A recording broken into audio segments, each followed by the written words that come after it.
Alors je pense que c'est important pour les jeunes de s'impliquer à défendre une cause quelle qu'elle soit, que ce soit les mines antipersonnelles, que ce soit le sida, que ce soit l'environnement. C'est important de s'impliquer et de défendre les valeurs auxquelles on croit.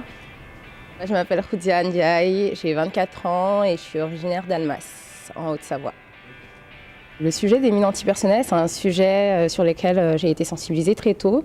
Je pense que très jeune, déjà à l'école, j'en avais déjà entendu parler et c'est quelque chose qui m'avait touchée.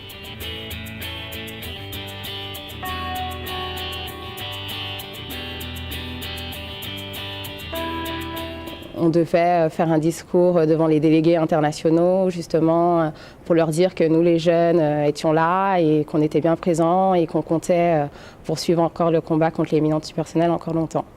C'est vrai que c'était impressionnant parce qu'on avait tous les délégués de tous les États en face de nous.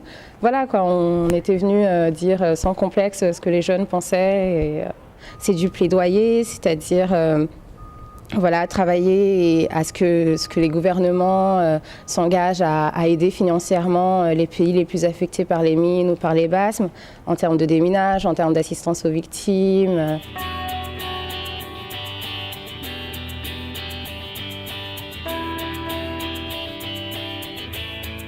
Alors le travail au quotidien avec Handicap International, c'est de la sensibilisation, donc comme je disais dans les écoles, aller sensibiliser les jeunes et leur expliquer ce qu'est une mine antipersonnelle, ce qu'est une bombe à sous-munitions, qu'il n'y en a pas forcément ici au Canada, mais ça ne veut pas dire qu'on n'est pas touché par ce phénomène-là.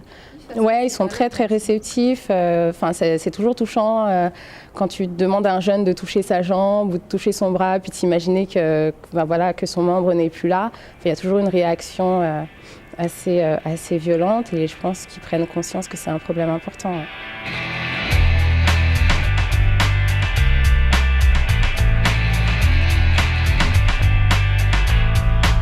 Change ton regard, ton histoire et ton monde.